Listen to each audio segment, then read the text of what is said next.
Chalk Up. I'm your host Manny, and today we have Dave Snyder. How are we doing? Good, thank you.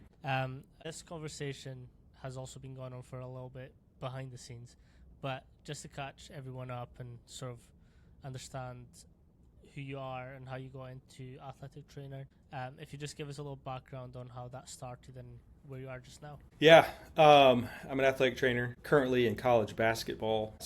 This is my 7th year in college basketball, and I spent about 16 years in football. Got into the field of athletic training kind of in two ways. One, I watched my older brother sustain a pretty significant knee injury in high school football, and throughout his process, that as long ago as that was, it was a lot more lengthy process than it is now. But I got a chance to observe an athletic trainer that called on him, as they do in rural America. You may not have a full-time athletic trainer at your school, which I think everybody should. But I was really impressed by him and his professionalism and his knowledge, so that sparked an interest for me. And then in my own career, I was a wrestler. I sustained, the typical wrestling shoulder injuries.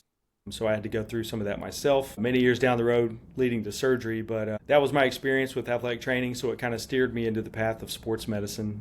Also seeing the benefits of being able to stay involved in sports in some sort of a support capacity. So Nice. And what currently in the industry or the development of the performance injury is getting you fired up? I think right now you hear a lot of people talking about like a high performance model. So just the collaboration between all the different domains that might interact with a student athlete. And I think that's exciting. A lot of that's been happening for years. They just maybe didn't call it that. People were just coming into work and doing their jobs, doing it at a high level and interacting in a helpful and professional way with all those same domains. But now, high performance team, anywhere from strength coach to athletic trainer to nutrition to mental health, sports science, if you're fortunate to have that or somebody's taking that role on. I think there's a lot that could be done, not necessarily reinventing the wheel, but how can we keep that wheel spinning by keeping the kids on the field, court, surface, whatever it might be. And then also, I think that for me personally, that plus the relationships I've developed in other areas, like, with yourself in Europe. So a lot of my friends that I've developed over the last few years in Europe have been incredible, really fruitful for me, and hopefully I'm helping them too. And just seeing how small a world it really is and how much we can help each other. 100%. And I think what's interesting as well is, like, we kind of mentioned it all in the lobby, but like the collaboration that we can do within countries now and see how different people build systems around their current program. It's fascinating to see, like, not one just like what an accumulation program has been built. So like you'll have a lot of connections in Europe that you've learned bits and bobs from, but now adapted it to your own program, and how vice versa, how something that you said could have triggered something else. And like that's what I've loved in this podcast is the amount of influence my program has had. I think this will be 120 episodes. Like, that's 120 I've learned from. So it's like, yeah, how can this now be my program? Like, what does my program look now compared to when I started this? And it's fascinating to still see like the growth of what can happen. This is a quick shout out to our main sponsor on this channel, TeamBuilder. TeamBuilder is an all-in-one platform that hosts programs, questionnaires, testing, anything that you may need for your athlete's performance. You can host it in TeamBuilder. TeamBuilder also now has 2 different sides, which is OS and Practice. For more information on TeamBuilder, check out the link in the description.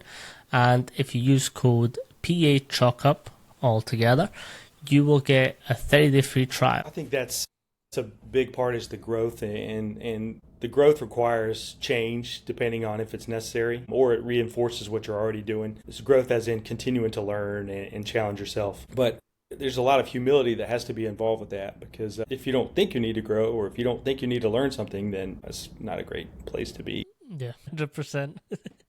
I've been at this now for quite some time, and more years than I can believe. Over these last few years, I've been sort of energized, and my excitement and desire to continue to learn more and branch out and just see what more I can do and provide And whether that be through insights and relationships of the network that I've continued to try to grow, from technologies that we use on the student athletes to help them recover, to rehabilitation or whatnot. Things that I wish I knew a long time ago, but uniquely is a lot of these things didn't exist.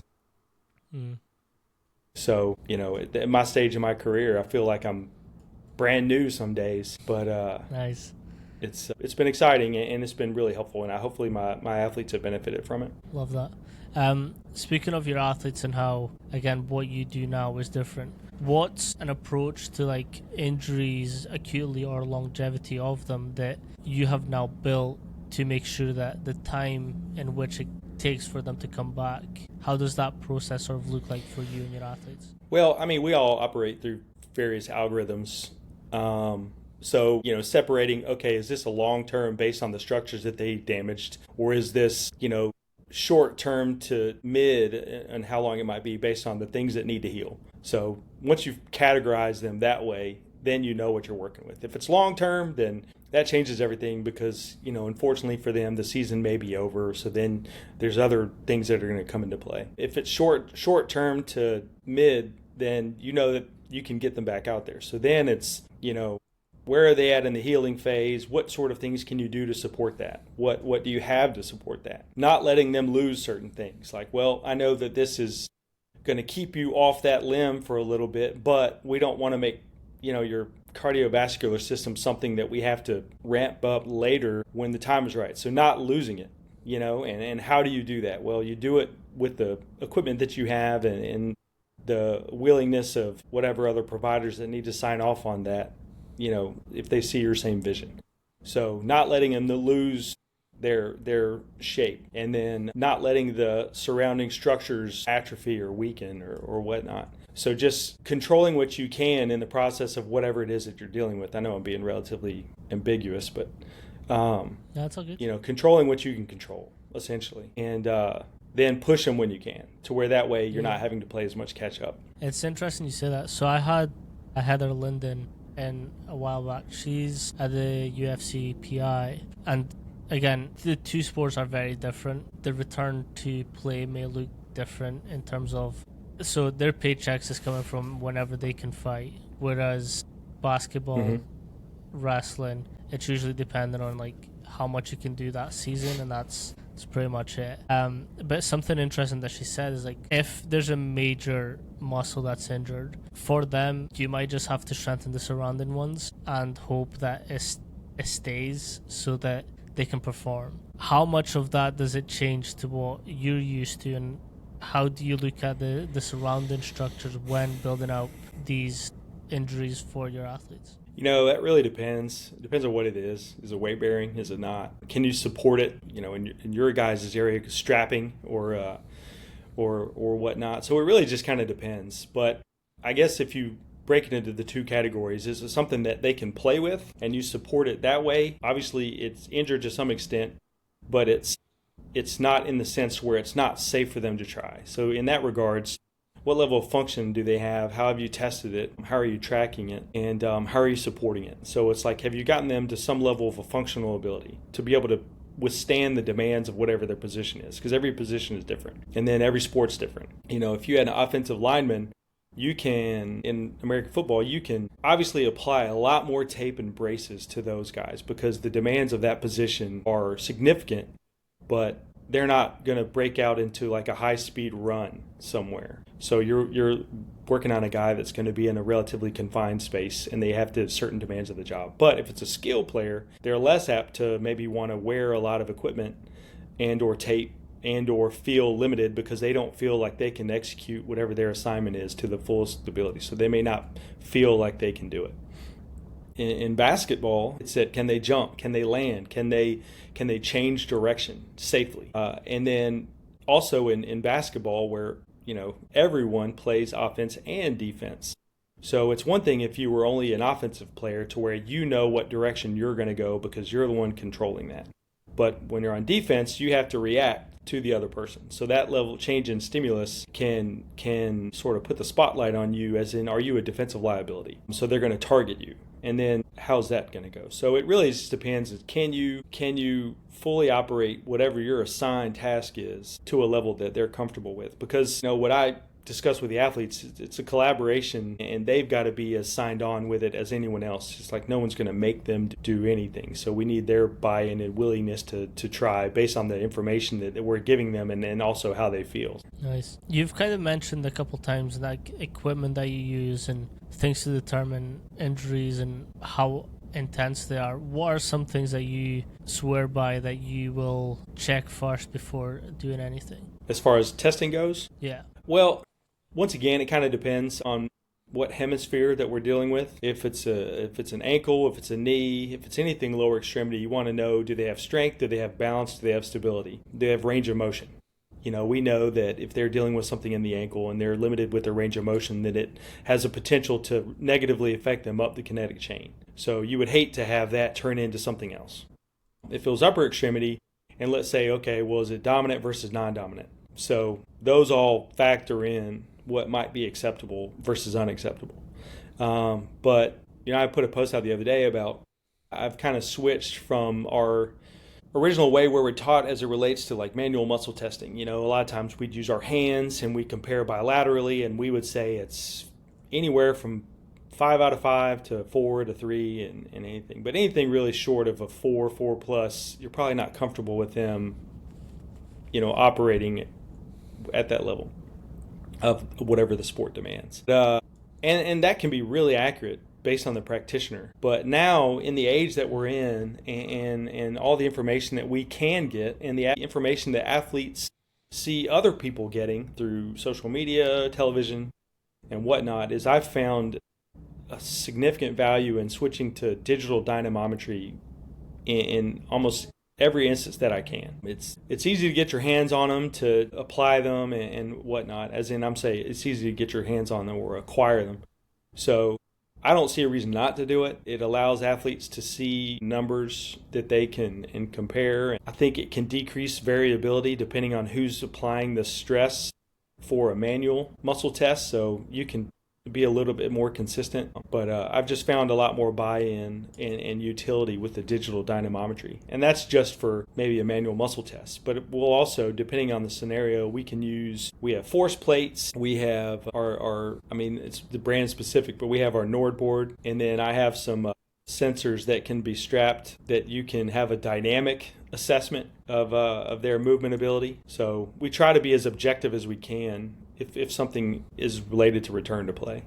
I've got a couple of questions based on what you've just said, and one being, I know dynamometers are very popular right now. I've unfortunately not been fortunate to have one, but I have seen a couple in workshops and clinics. So my question has always been, like, obviously there's a great deal of manual application in there. Like, you have to hold it in certain positions to get measurement. Now, you said that anyone can essentially do it, but how, in your opinion, obviously, how reliable does it become when, say, you have one or two people testing? How is that degree of fluctuation in terms of the results that you might get? I think it's a great question. And I think that, so for me, I'm one athletic trainer with one sport. So the odds of someone else doing it are relatively low. But if you're a sport that maybe has several practitioners, maybe you have more than one person doing those assessments. So I would just say is that, what landmark are you using to apply that stress? How long are you going to do it? And the length of time, depending on the device that you use, doesn't necessarily matter as long as you're consistent bilaterally.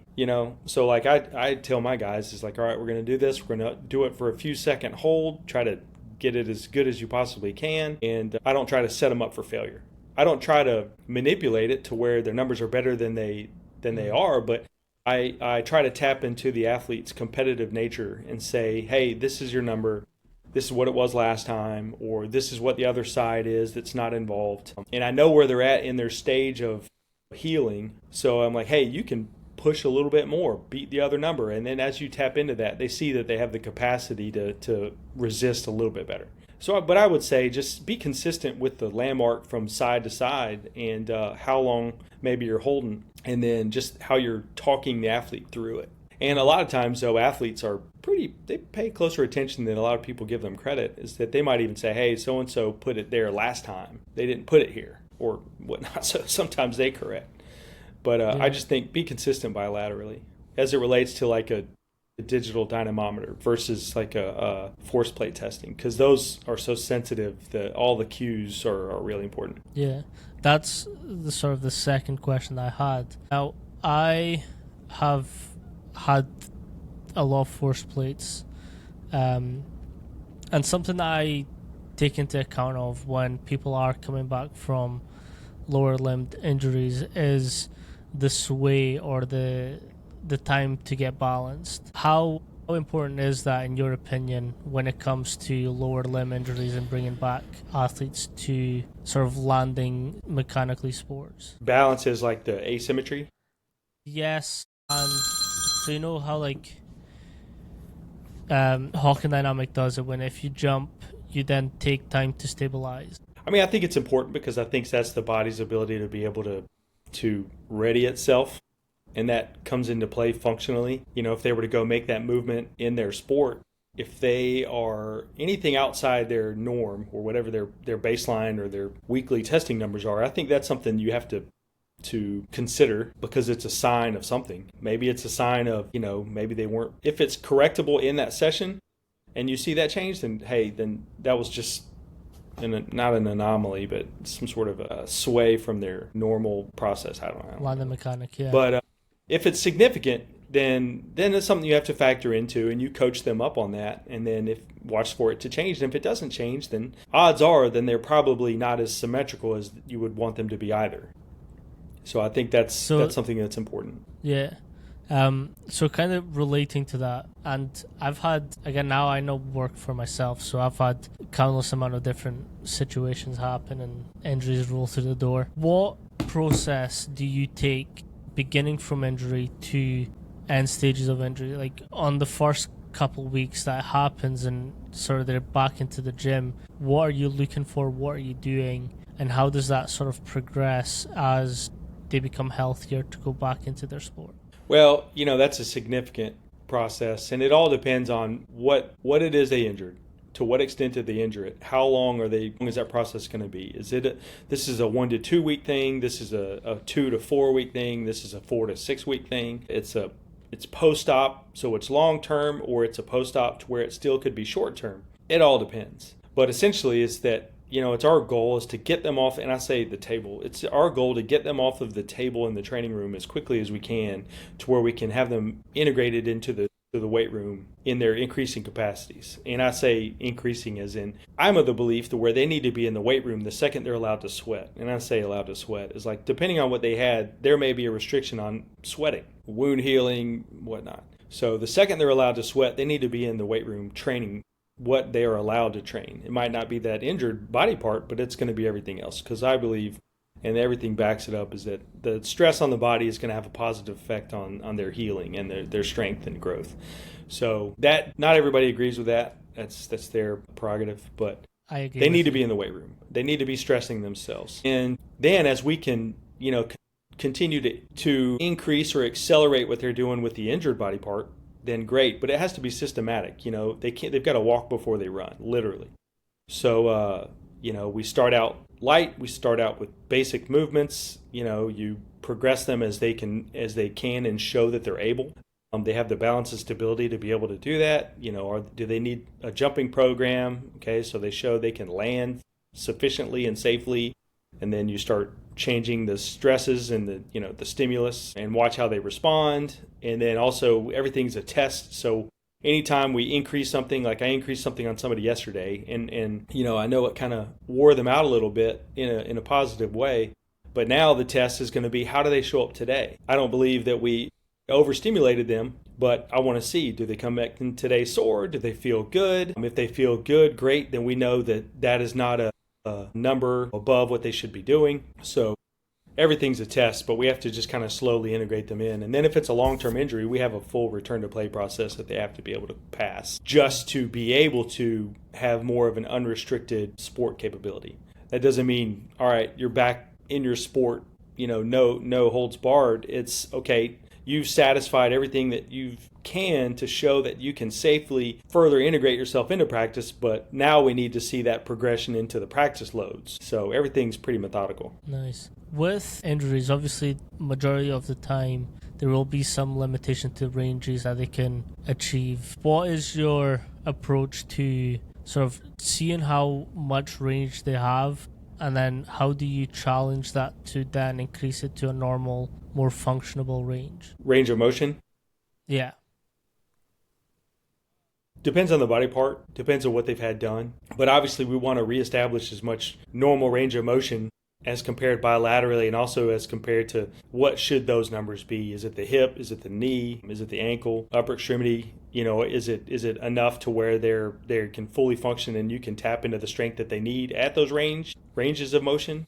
Like somebody that has a quad contracture, if they don't have good flexibility at the knee and they're seeing 6 inches to 8 inches to however far from heel to their rear, then that's going to be an issue, because then you know that the hamstring is not going to be as strong as it should be in some of those ranges. So, we want to reestablish that range of motion through whatever modality, a combination of modalities and work that we can to be able to get them to strengthen at those full range. I don't know if I answered that well No, enough. you did, yeah. But you need the full range of motion as best as you can, especially compared bilaterally, to where you can strengthen them at those ranges to where it decreases your chances of getting hurt. Yeah.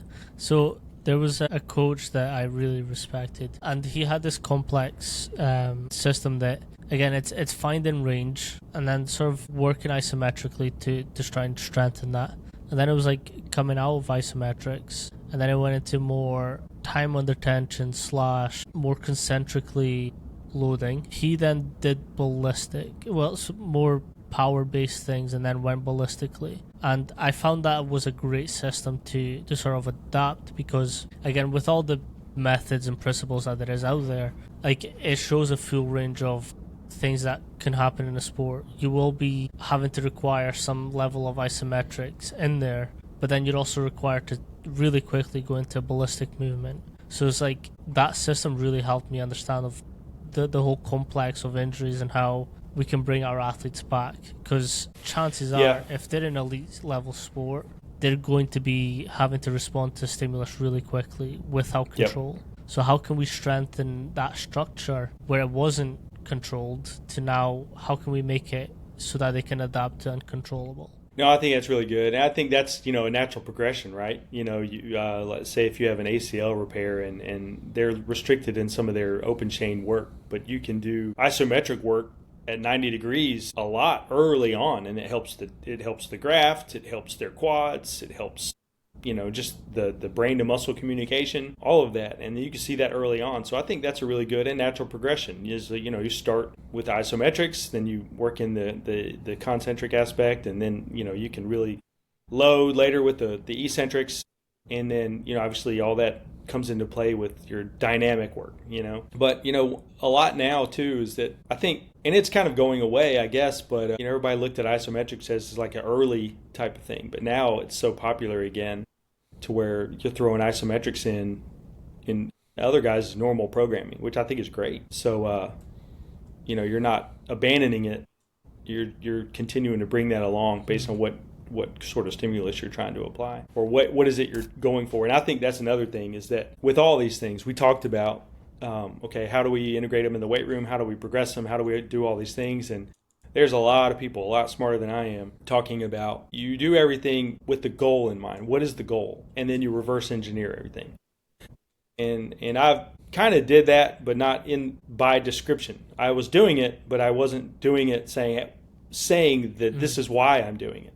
I just knew that, at some point I need them to be able to do with the demands of whatever their position is. So we would make sure we hit all those things along the way to where they would be able to do that. And then other people articulated it better than I am, so I'll steal that from them, is that reverse engineering. It's like, I know that they need to be a jumper, or they need to be a powerful offensive lineman, or they need to be a quarterback that can run around and then stand and throw, or a baseball hitter, or pitcher, or whatever. What is the end game? And then you reverse engineer everything from that point on, also with each stage within the confines of what they're allowed to do. I even do that now. A really good friend of mine, who's one of the smarter guys that I know, and he's strength and conditioning in the sports science world, is a guy named Andrew Altoff. And when I work through what I do, I get a lot of input from those that I know and respect. And we talked a lot about sort of how I prepare my guys for games. So in the football world, it's a little bit simpler. No disrespect, but they play once a week, so you can reverse your game day minus. So you reverse engineer your week preparation. But in basketball, we play multiple games a week, sometimes in consecutive days, so it's a little bit harder to do that. But I still take that, though, and apply it as best I can in how we prepare our guys to be ready for those games. So, and that's like, well, what kind of load do they need to have the day before a game? How long has it been since the last game? What are they working with as it relates to, do they have any nagging things, or is there anything that requires extra attention to be able to get them ready? So I start from the game and work in that reverse engineering type of mentality. And it helps, and a lot of it's recovery based, but that is the name of the game. And there's a lot of popularity around the discussion of recovery, but it's important because, if you don't recover, or you don't allow them the ability to recover, all while never really stopping, then, you're going to get hurt. Yeah, it always ends in one way, and that's Right. not a happy way. Now, I've never thought to ask this of a AT or a PT. It's something that I discovered when I was going through my own injuries. What's your thoughts on voodoo flossing? And is it at all helpful, or is it just more industry fluff? I think it's mechanical. I think if you put hands on something and you move it through a range, then there's going to be a response. And I think that anybody that's dealt with range of motion issues and they've done flossing, they're going to tell you that they felt better afterwards. So I think it works. I use it. And I'm very, very careful as to what it is I bring into my practice because, and I was having this discussion with somebody yesterday, is that there's a lot of boxes that need to be checked before I start to use something and tell my athletes that I believe in it. Can we afford it? So if we can't afford it, or if we're not able to acquire it, then I don't want to bring it to them and then have it be taken away, because how does that really help? But also, is it time intensive? Is it something that's so time intensive that one person can't use it consistently on a multitude of people effectively? So that's an important thing. That's just about being efficient. Is it repeatable? Are you able to do it consistently? Take out the time intensive part, but is something that's repeatable at home and on the road? Is it a treatment that you can do anywhere? That's important because we spend a lot of time on the road. Can it travel internationally? There's some modalities that I can't take with me when we go overseas or into other countries. So I'm very meticulous with how I kind of pack my kit depending on where we're going, kind of a loadout. But Voodoo Floss, I've been really happy with it. I've used it myself. I've used it on my athletes. I've never really had any negative responses. But I don't want to discredit ART or anything like that. I think ART is fantastic, but it's a little bit similar. I mean, you're applying a stress to a structure or a joint and then working it through a range of motion to where some of it's being pinned down, and then you're just freeing it up. I think it's great. Nice. Because that was a long-winded answer, but no. Yeah. So I've always loved it, but obviously everyone has different opinions on everything. But again, I've always felt the benefits of it. But again, I do know that placebo is a real thing. Although sometimes it is a good thing to have placebo. Like if an athlete believes it helps, Cool. I can understand that and the placebo nature of some things, but for me, it's got to be, I'm really practical. Yeah. So it's really got to work. And sometimes with the placebo is that, okay, it works for somebody and not for another. So then it's what level of buy-in do you get? But no, I'm a big fan. There's obviously some nuances to it too. It's like with a practitioner applying the voodoo floss or whatnot. Now, sometimes if people do that themselves and maybe they're not doing it the way they should, maybe they don't see the result. Maybe it doesn't, work the way that it should. So I think it's obviously important on who is doing it, who is applying 100%. It. Last question, sort of injuries and muscle ultrasounding, and how do you sort of go about doing it and identifying, okay, this is grade 1, 2, 3, and how does that then help you bring them back? So we use diagnostic ultrasound some. We have the capability, and this may just be more of a practitioner to practitioner thing, but we're not as slow to MRI. So we can see the signal of the area. But it depends, what was the mechanism? What did they feel? What was their level of inability, or how much did it incapacitate them? From a 1 to a 3. What location? Is it belly? Is it at the musculotendinous junction? Is it the origin? Is it the insertion? All those things come into play in how we operate within the confines of shutting them down, letting them go, strapping them, supporting them. All those things come into play. But we're relatively quick to MRI. That's sort of very much the professional model, and we're fortunate to have the support to be able to do those things. But and I think that'll be a much more common thing as we are in the state that we are in collegiate athletics. But we tend to go straight to an MRI. Yeah, I think that's the difference between collegiate programs and European based, because specifically in the UK, it's quite hard to get people into MRIs unless you have your own. But then that's a different ball game itself. Yeah. Well, and I'm not discrediting the diagnostic ultrasound. I think it's great, and it's great at showing you the damage and the extent of it. But I think that still there's a level of sometimes we're scanning to comfort the individual depending on the situation. So I think that there's still a level of familiarity with the ultrasound, the MRI, and getting that and then hearing those results and seeing that versus the diagnostic ultrasound. Because in the past, we've ultrasound some injuries and the athlete still is like, okay, great, well, when am I getting the MRI? Sometimes it's just an extra step where we're already going to be getting the scan anyway, so we just go ahead and do that. Perfect. Appreciate you so much for today. I know you're kind of limited on time, and I need to make sure that everything uploads properly. If you can let people know where they can sort of reach out to you and ask any further questions if something is triggered by this episode. Yeah, well, I'm most active on Instagram. My DP Snyder. I'm not super creative, but that's where I'm most active, and I always try to respond. If somebody's willing enough to ask me a question, I'm always trying to do my best to make sure I answer them. I'm fortunate to have been helped many, many times over in my career, so I'm equally willing to try to help others. No, I appreciate your time.